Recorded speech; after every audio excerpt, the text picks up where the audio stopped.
কাষতে আছে জ্যেষ্ঠ শিক্ষক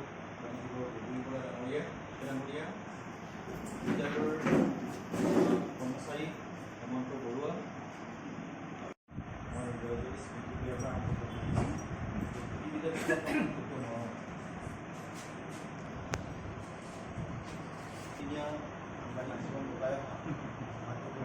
দিলীপ ভূঞা বৰবৰাই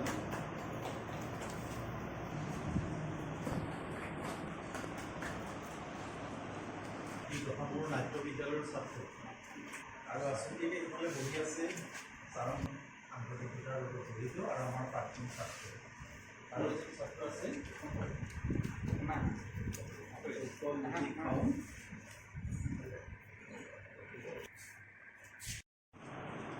মই সকলোকে স্নেহ কৰিব বিচাৰিছোঁ সাৰংগপালী শইকীয়া ATV সংবাদদাতা আমি সকলোৱে জানো জিঅ' প্ৰেছ ক্লাবৰ সভাপতি জনমভূমিৰ সংবাদদাতা উৎপল খাউণ্ড ডি নিউজৰ সংবাদদাতা আমাৰ এগৰাকী জ্যেষ্ঠ জিঅ' প্ৰেছ ক্লাবৰ বিষয়ববীয়া আৰু আমাৰ সংবাদ বিভিন্ন বিভাগৰ বা বিভিন্ন চেনেলৰ সংবাদসেৱীসকল জয়তে আমি বিদ্যালয়ৰ তৰফৰ পৰা সকলোকে আন্তৰিক শুভেচ্ছা শুভকামনা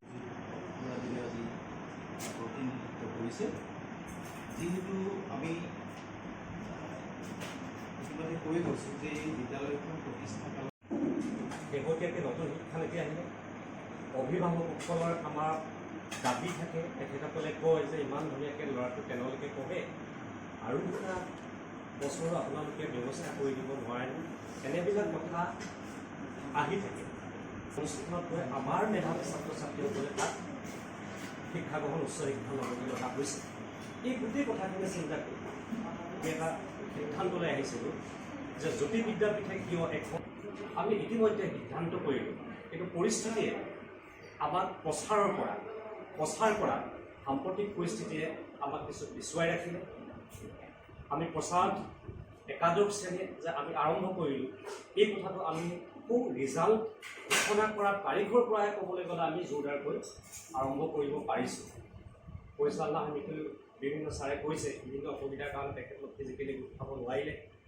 তথাপি আমাক কেইজনমান শিক্ষক কিছু কাম কাজ আগবঢ়াবলৈ দায়িত্ব দিলে আমি আগবাঢ়ি গ'লোঁ এই গোটেইখিনি উদ্দেশ্য লৈ আমি একাদশ শ্ৰেণী আৰম্ভ কৰিলোঁ প্ৰচাৰত কিছু পিছ পৰি থাকিলোঁ সেইবাবে আপোনালোকৰ সহযোগ আমি তৎকালে বিচাৰিলোঁ যাতে আমাৰ প্ৰচাৰত আৰু এটা গতি দিয়ক প্ৰেছ ক্লাবে দি আমাৰ এই অনুষ্ঠানটোক পৰিসৰ বহল হোৱাত সহায় কৰিব এই উদ্দেশ্যে আচলতে আপোনালোকক আমি ইয়ালৈ লৈ আহিছোঁ এই গোটেই পৰিকল্পনাখিনি আগবঢ়াই নিবৰ বাবে পৰিচালনা সমিতিয়ে এজন নতুন অতি শ্ৰদ্ধাৰ প্ৰেছ ক্লাবৰ সভাপতিকে ধৰি একাধিক বিষয়ববীয়া তথা সদস্য সকলোকে মই জয়তে আন্তৰিক শ্ৰদ্ধা নিবেদন কৰিছোঁ সম্ভৱ জ্যোতি বিদ্যাপীঠৰ ইতিহাসত কাদিৰ বিদ্ৰোহী প্ৰথম দিনটো প্ৰেছ ক্লাবৰ লগত মুখামুখিকৈ বহি দুআষাৰ কথা পতাৰ এইটোৱেই প্ৰথম দিন আগতে আমি এনেকৈ মুখত প্ৰেছ ক্লাবৰ লগত হৈছে কথা নাই মই কিন্তু তেনেকৈ কেনেকৈ অনুভৱ এই সম্পৰ্কত ব্যক্ত কৰাৰ সুযোগ মই পোৱা নাছিলোঁ। আজি আমাৰ শিক্ষক শ্ৰী অশোক বৰাদেৱে এই আয়োজনটো কৰিছে, মোক জনাইছে যে এনেকুৱাটো আমাৰ দায়বদ্ধতা আছে আৰু তেখেতসকলেও এই অনুষ্ঠান সম্পৰ্কত সকলোকে অৱগত কৰাৰ তেখেতসকলৰো এটা স্থানীয় আমাৰ সংবাদসেৱী হিচাপে দায়বদ্ধতা আছে। গতিকে আমি মুখামুখ কৰিবহি এখন যিটো পদবী সেইটো বৰ্তমান আজিৰ তাৰিখতে 5 আগষ্টৰ তাৰিখতে ই সৃষ্টি হৈছে আৰু উপাধ্যক্ষাও আমাৰ এই অনুষ্ঠানটো 91 শ্ৰেণী।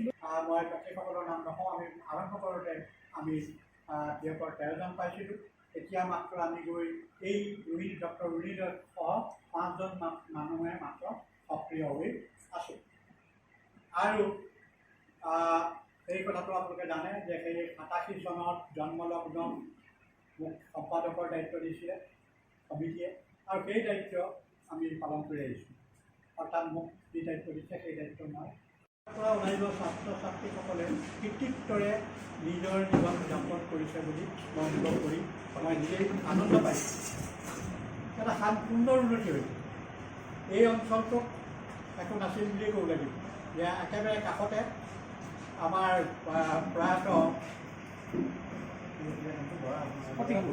সতীশ বৰুৱাদেৱে এক দুখ খুৱাই আৰু কয় ঠিক আছে তুমি ভাল কাম কৰিছা। তেখেতৰ কথাবিলাক কওঁতে মানে সিয়কত মানে আমাৰ একেবাৰে সমাজৰ অসভ্য শব্দটো আনুষ্ঠানিকভাৱে ব্যৱহাৰ কৰাৰ কৰ্তৃত্ব মাত্ৰ সতীশ বৰুৱাদেৱৰে আছিল। তেখেতে অসমীয়া যিটো ভাৰ বুলি কয় সেইটো ব্যৱহাৰ নকৰাকে কথা কোৱা নাছিল, কিন্তু তেখেতে সেই কথাষাৰ ক'লেও কিন্তু তেখেতৰ অন্তৰখন ইমান ভাল আছিল মই কল্পনা কৰিব নোৱাৰোঁ। তেখেতে এই অনুষ্ঠানত যথেষ্ট সহযোগিতা আগবঢ়াই সুৰেশ বৰুৱাদেৱ আমাক ইয়াৰ মাটি প্ৰথমতে দিছিল। তেখেতৰ মাটি লৈ আহিবলৈ ৰাস্তাৰ ব্যৱস্থা নাছিল।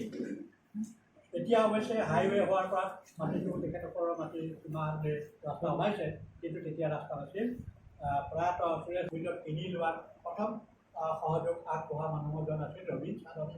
তেখেতে তেখেতক লৈ আনি আমাক প্ৰথম 80,000 টকাত আমাক 8 টকা মাটি লোৱাত সুবিধা কৰিছিল আৰু তাকো পইচাটো আমি কিস্তিকৈ দিয়াৰ সুবিধাও দেৱেন কুৰ্মীদেৱে আমাক দিছিল। গতিকে প্ৰয়াত স্থানীয় দেৱেন কুৰ্মীদেৱলৈও মই আন্তৰিক শ্ৰদ্ধা নিবেদন কৰিছোঁ। তেখেতৰ বিদেহা তেখেতে সহযোগ কৰিলে, অৰ্থাৎ তেখেতসকলৰ 3জন ভাই ককাই 3জন ভাই ককায়ে আমাক প্ৰথমতে যেতিয়া এই অনুষ্ঠান প্ৰতিষ্ঠা কৰিছিলোঁ 6 কেইবিঘা মাটি আছিল তেখেতসকলৰ, প্ৰত্যেকটোৱে দিছিল, প্ৰত্যেকজনে কৈছিল গোটেই মাটি আপোনালোকে, কিন্তু তেখেতসকলে পৰৱৰ্তী সময়ত আমাক নিদিলে। কিন্তু আমাৰ ডক্টৰ প্ৰয়াত কৃষ্ণ মিশ্ৰ ডাঙৰীয়াই তেখেতৰ নামত থকা 2 বিঘা মাটি আমাক তেখেতে দান কৰি গ'ল আৰু একঠা মাটি তেখেতৰ পৰা আমি কিনি লৈ আমি সিফালেদি আমাৰ ৰাস্তা উলিওৱাৰ ব্যৱস্থা কৰিম। তাৰ পাছত আমাৰ মই এতিয়া নামটো পাহৰি গৈছোঁ সত্যেন বৰা পুনৰ 8 কঠা মাটি ক্ৰয় কৰিছোঁ।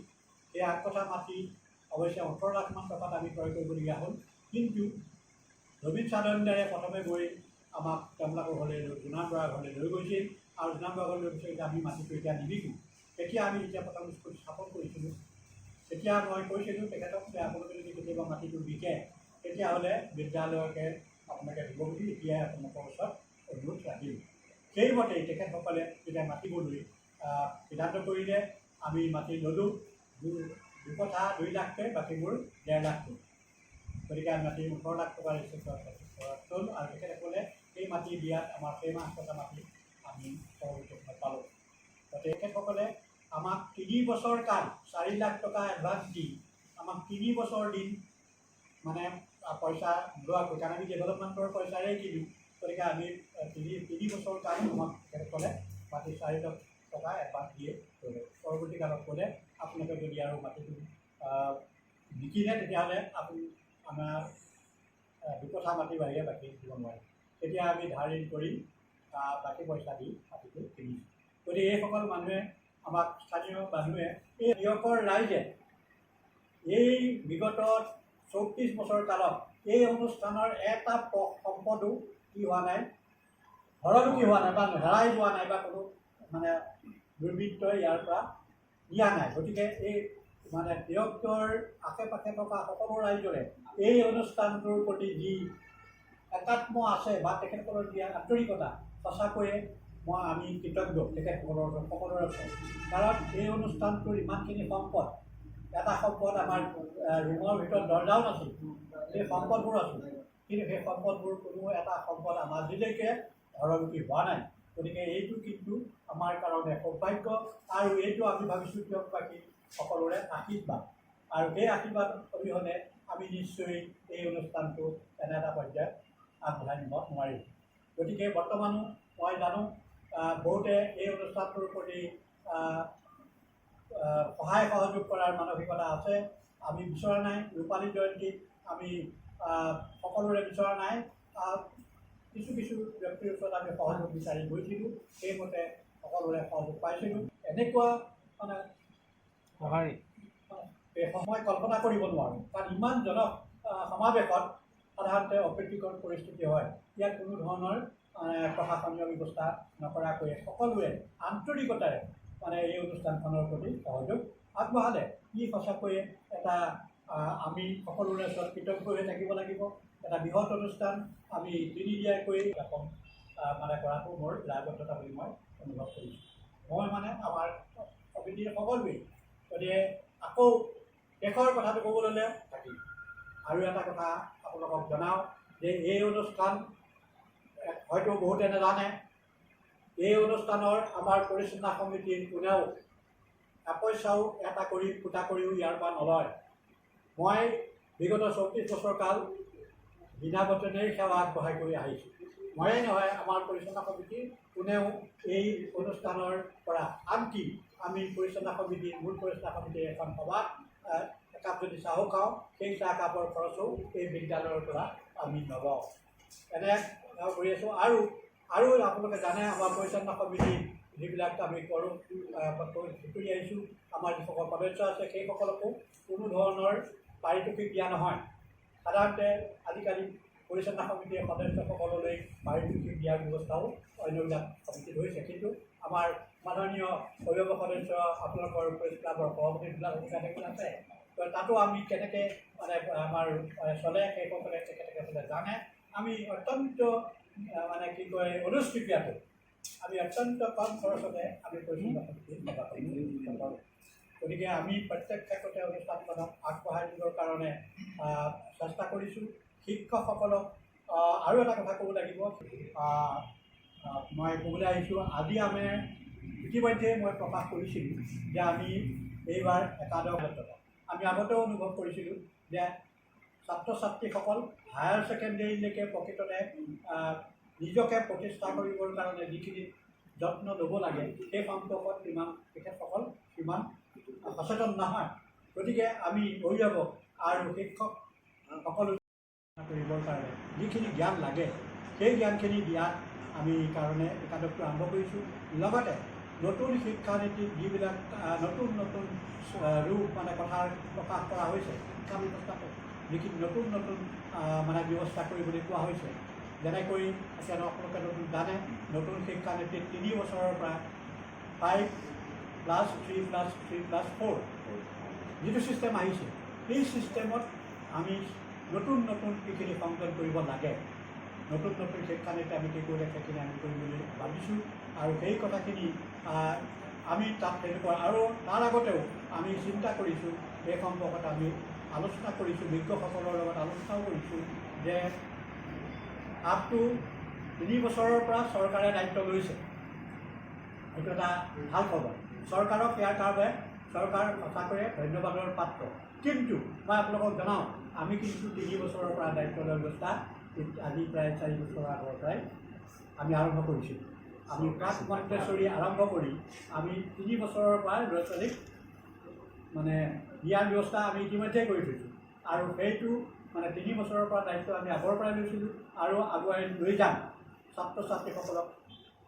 যিহেতু আপোনালোকে জানে আমাৰ মেথড হ'ল মন্তেশ্বৰী মেথড আৰু খেলা ধূলাৰ মাধ্যমে শিক্ষা, এইটোৱে হৈছে গুৰুত্ব। 5ম শ্ৰেণীলৈকে 8 বছৰলৈকে, 2য় শ্ৰেণীলৈকে ছাত্ৰ ছাত্ৰীসকলৰ শিক্ষাবিলাক প্ৰকৃততে খেলা ধূলাৰ মাধ্যমে হোৱাৰ শিক্ষা ব্যৱস্থা কৰিছে আৰু আমি সেই উদ্দেশ্য আমি আগত ৰাখিছোঁ। সেই উদ্দেশ্য আগত ৰাখি ছাত্ৰ ছাত্ৰীসকলক নতুন শিক্ষানীতিৰে, যিহেতু চৰকাৰে ইতিমধ্যে ঘোষণা কৰিলেই নতুন শিক্ষানীতি এবছৰ হৈয়ে গ'ল বুলি কৈছে, কিন্তু অসম চৰকাৰে ইতিমধ্যে কিন্তু এই সম্পৰ্কত বিশেষ জাননী প্ৰেৰণ কৰা নাই। যদিও আগতে 22 চনৰ পৰা কৰিম বুলি কৈছিল বা এখন সমিতিও হৈছিল, তৎসত্ত্বেও কিন্তু চৰকাৰৰ বৰ্তমান সময়ত শিক্ষানীতি সম্পৰ্কত বিশেষ কথা গম পোৱা নাই, আমি জনা নাই। আনকি বাজেটতো নতুন শিক্ষানীতি সম্পৰ্কত বিশেষ উল্লেখ হৈছে বুলি মই অনুভৱ কৰিব পৰা নাই। গতিকে এই ক্ষেত্ৰত আমি নতুন শিক্ষানীতিৰ মতে যে আমি শিক্ষা দিম, অষ্টম শ্ৰেণীৰ পৰাই কাৰিকৰী শিক্ষাৰ কথা আহিছে। আকৌ আমি কিন্তু নতুন কথা আৰু কিছু কথা চিন্তা কৰিছোঁ। আমি মানে মই কথাটো এইটো কাৰণে কৈছোঁ, যোৰহাট জিলা অৱসৰপ্ৰাপ্ত কলেজ শিক্ষক সন্থা এটা আমি যোৰহাট জিলাত গঠন কৰিছোঁ। যোৰহাট জিলা অৱসৰপ্ৰাপ্ত কলেজ শিক্ষক সন্থা এটা আমি গঠন কৰিছোঁ আৰু সেই কলেজ শিক্ষক সন্থাৰ এই অভাজনকে সভাপতিৰ দায়িত্ব দিছোঁ। আৰু আমাৰ চাপজান কলেজৰে আপোনালোকে জানে আমাৰ প্ৰবক্তা দেৱ বৰুৱা তেওঁ সম্পাদকৰ দায়িত্বত আছে। আৰু আমি এই ক্ষেত্ৰত নতুন শিক্ষানীতি সম্পৰ্কত যথেষ্ট আলোচনা বিলোচনা কৰিছোঁ। নতুন পাঠ্যক্ৰম কিছুদিন সন্নিৱিষ্ট কৰিবলৈ আৰু আলোচনা কৰিছোঁ আৰু অসম চৰকাৰকো আমাৰ যিবোৰ চিন্তা চৰ্চা এই সম্পৰ্কত অৱগত কৰিছোঁ। গতিকে আমি নতুন শিক্ষানীতি কেনেকৈ সুন্দৰকৈ কৰিম এই সম্পৰ্কত এটা সচেতনতাৰ দৰকাৰ। বিশেষত সচেতনতাটো 0 to 3 অৰ্থাৎ জন্মৰ পৰা 3 বছৰলৈকে ছাত্ৰ ছাত্ৰীসকলক কি ল'ব লাগে, কি যত্ন ল'ব লাগে, এই সম্পৰ্কত কৰ্মচাৰীসকলৰ দৰমহাৰ আমাৰ এটা মানে গাঁথনি আছে, নিৰ্দিষ্ট আমাৰ গাঁথনি আছে। ইয়াৰ পাছত আমাৰ কথা EPFS তেওঁলোকৰ পেঞ্চন আৰু CPF-ৰ ব্যৱস্থা আছে। বছৰেকত পাবলগীয়া কেজুৱেল লিভ নলয়, তেতিয়াহ'লে তাৰ বিপৰীতে তেওঁলোকে কেজুৱেল লিভ এনকেচমেণ্ট বুলি পায়। চৰকাৰী চাকৰি হিচাপে মই ঠিক পিছত এপ্লাই কৰিলোঁ, এবাৰমান ইণ্টাৰভিউ এটা দিছিলোঁ, তাৰপিছত চেষ্টা নকৰিলোঁ। তাৰমানে ইয়াতে থাকিবলৈ মন গ'ল আৰু তেতিয়াৰ পৰা মই কি পঢ়াইছোঁ, কি ভালকৈ কৰিছোঁ তাৰ মই নাজানো, সেইখিনি আমাৰ যাব। কিন্তু বিদ্যালয়খনক একেবাৰে আপোন বুলি ভবাৰ কাৰণে সকলোবোৰ পৰিত্যাগ কৰি এইখনতে থাকিলোঁ আৰু এতিয়াও মই কাম কৰি থাকি এতিয়া মাত্ৰ এটাই, আমি সকলো ফালৰ পৰা এতিয়া যিহেতু আৰু যিটো সংগ্ৰহ হয় সেইটো আমি সেই অনুষ্ঠানলৈ প্ৰেৰণ কৰিম। বিভিন্ন এটা আমি দি আছোঁ, যেতিয়াই আৱশ্যক নকৰি কাৰণ আপোনালোকে আনুষংগিকভাৱে আপোনালোকৰ বিদ্যালয়খনে বহু সহায় কৰিছে। আজি ধৰক আপোনাৰ বক্তব্যত প্ৰকাশ পাইছে, আজি ইয়াতে যিখিনি আচলতে স্কুল ভান আছে তেখেতসকলক আপোনালোকে পৰোক্ষভাৱে সহায় কৰিছে। কিন্তু এই মই যিটো আচলতে ধাৰণা দিছোঁ, সেই ধাৰণাটো হৈছে আজি এতিয়া ধৰক আজিৰ তাৰিখত চৰকাৰী বিদ্যালয়সমূহেও গৈ গাঁৱে বিদ্যালয়খনক গইনা কৰি আমাৰ দিয়কখন এখন নগৰলৈ উন্নীত হৈছে বুলি আমি সগৌৰৱে ক'ব পাৰোঁ। আৰু আপোনালোক সকলোৱে জানে যে দিয়ক নগৰত এটা ভাল ছাত্ৰীৰ সংখ্যা আছিল 92 জন। ইয়াৰ ভিতৰত ফাৰ্ষ্ট ডিভিজন পালে 83 জন, 83। আৰু এই 83টা আছে 24 জন ডিষ্টিংশ্যন আৰু 19 জন ষ্টাৰ মাৰ্কছ। আৰু ছেকেণ্ড ডিভিজন দ্বিতীয় বিভাগত উত্তীৰ্ণ হৈছে 9 গৰাকী। 5% হ'ল 10%। গ্ৰন্থাগাৰ আছে, লাইব্ৰেৰী আছে, 5000ৰ অধিক গ্ৰন্থ আছে। আৰু এইখিনি আমি আৰু এটা কথা গৌৰৱেৰে ক'ব পাৰোঁ যে আমাৰ কিছুদিনৰ আগতে হোৱা এখন বৈঠকত সেই গ্ৰন্থালয়টো পুথিভঁৰালটো অভিভাৱকৰ কাৰণেও মুকলি কৰাৰ এটা ব্যৱস্থা কৰা হৈছে। যিহেতু ভালে সংখ্যক অভিভাৱক আহি দিনটো বিদ্যালয়ৰ পদূলিতে থাকে, গতিকে আৰু এটা সুন্দৰ ডিজিটেল ক্লাছৰুম আছে আমাৰ। এটা সুন্দৰ ডিজিটেল ক্লাছৰুমৰ আমি ইয়াত সংলগ্ন কৰিছোঁ। ইতিমধ্যে ছাত্ৰ ছাত্ৰীসকলে তাত পাঠদান কৰিছে। আৰু এটা আমাৰ সুন্দৰ বেলকনিযুক্ত এটা অডিটৰিয়াম আছে, উদযাপন কৰিছে। তাৰপিছত আছে আমাৰ এখন সুন্দৰ খেলপথাৰ। আৰু আটাইতকৈ গুৰুত্বপূৰ্ণ খবৰটো হ'ল, আপোনালোকক আজি বিশেষভাৱে নিমন্ত্ৰণ কৰি অনা এই গোটেই কথাটো হ'ল যে আমি কলা শাখাত এইবাৰ প্ৰথমবাৰৰ বাবে একাদশ শ্ৰেণীটো আমি আৰম্ভ কৰি আমি তাৰ লগতে সংগতি ৰাখি জনাব বিচাৰিছোঁ যে আমাৰ বিদ্যালয়তে শিক্ষকতা কৰি থকা ভালেসংখ্যক ফেকালিটি মানে মাষ্টাৰ ডিগ্ৰী ব্যৱস্থা কৰি ইতিমধ্যে নিযুক্তি দিছে আৰু ইতিমধ্যে আমাৰ প্ৰায় 10জনমান ছাত্ৰ ছাত্ৰীয়ে আমাৰ পৰা প্ৰমাণপত্ৰ সংগ্ৰহ কৰিছে, 2জন মানে এডমিশ্যন লৈছে। আমি খুব সোনকালে এই 5জন আগবঢ়াই নিব পাৰিম, কিন্তু আমাৰ আচলতে প্ৰচাৰটো কিছু পলম হোৱাৰ বাবে আমি এই বৰ্ষত যথেষ্ট সংখ্যক ল'ৰা ছোৱালী লাভ কৰিব নোৱাৰিলোঁ। পৰৱৰ্তী সময়ত আমি আশা কৰিম যথেষ্ট সংখ্যক ছাত্ৰ ছাত্ৰী আমি একাদশ শ্ৰেণীত লাভ কৰিব পাৰিম। তাৰপিছতে আমাৰ স্কাউট আৰু গাইড আছে। এই স্কাউট গাইডে আমাৰ অসমৰ বিভিন্ন ঠাইত এই ছাত্ৰ ছাত্ৰীসকল গৈ বিভিন্ন ট্ৰেইনিং কৰিছিলোঁ। তাৰপিছতে আৰু এটা বিজ্ঞান ক্লাব আছে, জ্যোতি বিজ্ঞান ক্লাব নামেৰে বিজ্ঞান ক্লাব আছে। বিজ্ঞানৰ লগত জড়িত বিভিন্ন কাৰ্যসূচী তেখেতসকলে ৰূপায়ণ কৰি আহিছে আৰু এটা সময়ত আমাৰ ছাত্ৰ ছাত্ৰীসকলে নেশ্যনেল পৰ্যায়ত শিশু বিকাৰৰ কথা সকলোকে ক'ব পাৰোঁ যে আমাৰ বিদ্যালয়ে হাইস্কুল শিক্ষান্ত পৰীক্ষাত ঠিক 4বাৰৰ বাবে স্থান লাভ কৰিবলৈ সক্ষম হৈছিল। আৰু এইবাৰ আমি বৰ দুখেৰে জনাইছোঁ যে আমাৰ দুগৰাকী ছাত্ৰীয়ে এগৰাকীয়ে 98% পাইছিলে আৰু এগৰাকীয়ে 97 কিবা এটা আছিল। প্ৰাণকৃষ্ণ ভৰালীয়ে 17 নম্বৰ স্থান লাভ কৰিছিলে আৰু সৌৰভজ্যোতি খাউণ্ডে 19 নম্বৰ স্থান লাভ কৰি বিদ্যালয়লৈ গৌৰৱ কঢ়িয়াই আনিছিল। একেবৰ্ষত 2জন ছাত্ৰই। তাৰ পাছৰ বৰ্ষটো 2009 বৰ্ষত অংকিতা কাশ্যপে, এগৰাকী ছাত্ৰী আমাৰ অংকিতা কাশ্যপে 5ম স্থান লাভ কৰি বিদ্যালয় তথা সমগ্ৰ ক্ৰীড়ালৈ গৌৰৱ কঢ়িয়াই আনিছে। তাৰপিছত 2010 চনত আমাৰ আকৌ 2জন ছাত্ৰই লাভ কৰিছিলে স্থান, যে অনুপম কোঁৱৰ, তেওঁ পাইছিল 18 নম্বৰ স্থান আৰু সুৰজিৎ শইকীয়া, তেওঁ পাইছিলে 20 নম্বৰ স্থান। তাৰপিছত 10ৰ পৰা আহি 2016 চনত আমাৰ দুগৰাকী ছাত্ৰ আৰু ছাত্ৰীয়ে অদিত শইকীয়াই পাইছিলে 18 নম্বৰ স্থান আৰু প্ৰাৰ্থনা বৰাই 19 নম্বৰ স্থান লাভ কৰি বিদ্যালয়লৈ গৌৰৱ কঢ়িয়াই আনিছে। আমি আপোনালোকক এইখিনি কথা সগৌৰৱে জনাব পাৰি সুখী হৈছোঁ। সেইখিনি কৰিম। এতিয়া আমি খুব চমুকৈ আপোনালোকৰ এগৰাকী জ্যেষ্ঠ আমাৰ সাংস্কৃতিক কৰ্মী, সকলোৰে চিনাকি, অসম ছাত্ৰ মহাসভাৰ লগত জড়িত, সত্ৰীয়া মহাবিদ্যালয়ৰ লগত জড়িত